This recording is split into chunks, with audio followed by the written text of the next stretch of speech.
You see it every year. The keynote, the dramatic unveiling, the promise of a device that's faster, sleeker, and more intuitive than ever before. This year, it was the iPhone 17, Apple's latest masterpiece, already in millions of hands. But what if the future they're selling comes at a price you're not aware you're paying? What if the product isn't just the phone, but you? Today, we're not speculating about some distant future. The iPhone 17 is here, and it's the clearest expression yet of Apple's long-term strategy, a system where you, the consumer, are the last, most profitable, and most sacrificial component. Your iPhone isn't just getting old, it's being made old. This isn't a malfunction, it's a business model called planned obsolescence. Design a product with an artificially limited life, and you guarantee the next sale, right on schedule. For years, people called this a conspiracy theory. Then came Batterygate. Your older iPhone suddenly felt slow, sluggish, and would randomly shut down. The logical conclusion? Time for an upgrade. But the truth was far more cynical. Independent developers proved Apple was secretly throttling processors in older phones. Apple first denied it, then claimed it was a feature to protect aging batteries, but they only admitted it after they were caught. The deception was the point. By hiding a simple fix, a $30 battery replacement, they made you believe your $1,000 phone was obsolete.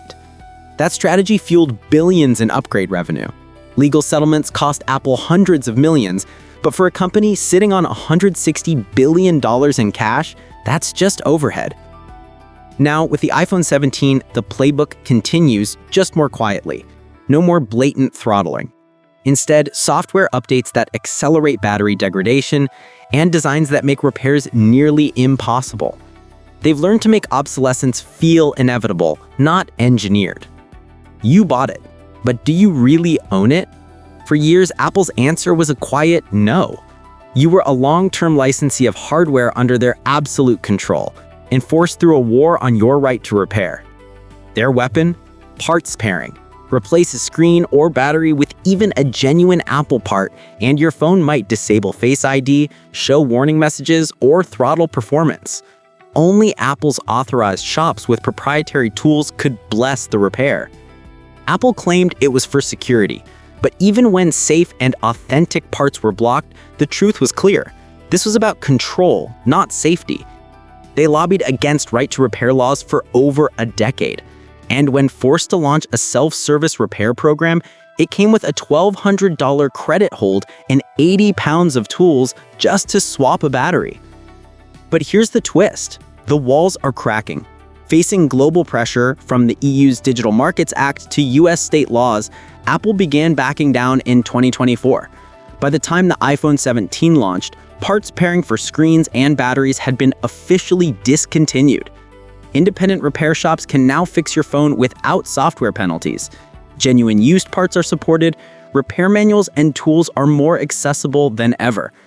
So is the iPhone 17 a new beginning? Not quite. While Apple has retreated on repair, it's doubled down elsewhere. The phone still ships without a charger, the back glass remains fragile by design, and the moment you open it, you void the warranty. Progress? Yes. But on Apple's terms, and only because they had no choice. If you're starting to see the pattern and want more content that pulls back the curtain on big tech, do me a favor, hit subscribe and give this video a like. It helps expose these practices to more people. Apple's ecosystem isn't a garden, it's a fortress, and the App Store is its gate. One gatekeeper, one rulebook. And for years, a 30% Apple tax on nearly every digital purchase. When Epic Games tried to bypass it, Apple kicked Fortnite off the App Store entirely. Courts later ruled Apple's rules were anti-competitive and ordered them to allow external payment links. Apple's first response was a 27% fee on those external transactions, effectively killing any benefit. Courts blocked that too. Now in 2025, the rules have shifted, but the instinct remains. In the US, developers can finally link to outside payments with zero commission from Apple. A real win. But in Europe, Apple introduced a €0.50 core technology fee per install for popular apps, plus layered commissions that can still add up to 13%. The message? We'll comply, but we'll make it painful. The iPhone 17 exists in a world where Apple earns more from services than hardware. And while the gates are opening slightly, Apple is building new toll booths in the shadows, ensuring that even in a more open ecosystem, they still get paid. This is the part Apple never wants you to see. The price that's not on the box. The iPhone 17's pristine design is built on human and environmental costs that never make the keynote.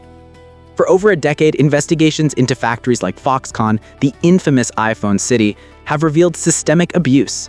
Workers logging 100+ hours of overtime a month, student interns forced onto assembly lines, wages withheld from those who quit. Apple audits its suppliers, but violations persist, year after year.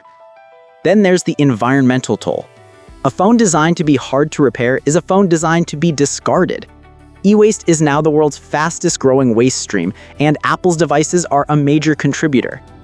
And their solution? Greenwashing. In 2020, they removed the charger, calling it a bold step for the planet.